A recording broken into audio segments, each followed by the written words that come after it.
అందరికీ నమస్తే. నేను గరిడేపల్లి సత్యనారాయణ. ఆంధ్రప్రదేశ్ లోక్సభ స్థానాలకు సంబంధించి ఎన్డీఏ కూటమి, వైకాపాకి ఎవరికెన్ని ఓట్లు వస్తాయో తెలియటమే ఉద్దేశం. మొదట సర్వే సంస్థ పేరు, తర్వాత ఎన్డీఏ కూటమి, తర్వాత వైఎస్ఆర్ కాంగ్రెస్ పార్టీ వివరాలు తెలియజేస్తాను. సో ఇవన్నీ ఎంపీ సీట్లకు సంబంధించినటువంటి వివరాలు.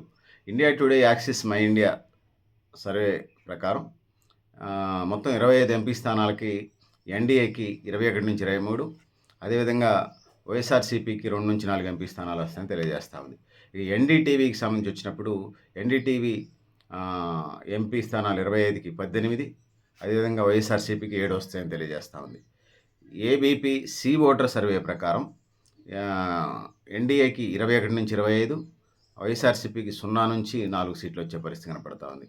న్యూస్ 18 మేఘా ప్రకారం ఎన్డీఏ కూటమికి 19-22, అంటే ఎన్డీఏ కూటమి అంటే టీడీపీ కూటమికి 19-22, అదేవిధంగా వైఎస్ఆర్ కాంగ్రెస్ పార్టీకి 5-8 వచ్చే పరిస్థితి కనపడతా ఉంది. సో దాని తర్వాత రిపబ్లిక్ పి మార్క్ అనే సర్వే సంస్థ ప్రకారం ఎన్డీఏకి అంటే టీడీపీ కూటమికి 14, వైఎస్ఆర్సీపీకి 11 వస్తాయని తెలియజేస్తూ ఉంది. ఇక జన్ కీ బాత్ సంస్థ ప్రకారం 10-17 టీడీపీ ఎన్డీఏ కూటమికి, వైఎస్ఆర్సీపీకి 8-13 ఎంపీ స్థానాలు. టైమ్స్ నౌ సంస్థ ప్రకారం ఎన్డీఏకి టీడీపీ ఎన్డీఏకి 11 ఎంపీ స్థానాలు, వైఎస్ఆర్సీపీకి 14. ఇండియా టీవీ సర్వే ప్రకారం టీడీపీ ఎన్డీఏ కూటమికి 19-21 ఎంపీ స్థానాలు ఆంధ్రప్రదేశ్లో, వైఎస్ఆర్సీపీకి 3-5 స్థానాలు. ఇక టుడేస్ చాణక్య సర్వే ప్రకారం 19-25 టీడీపీ ఎన్డీఏ కూటమికి, 0-6 వైఎస్ఆర్ కాంగ్రెస్ పార్టీకి.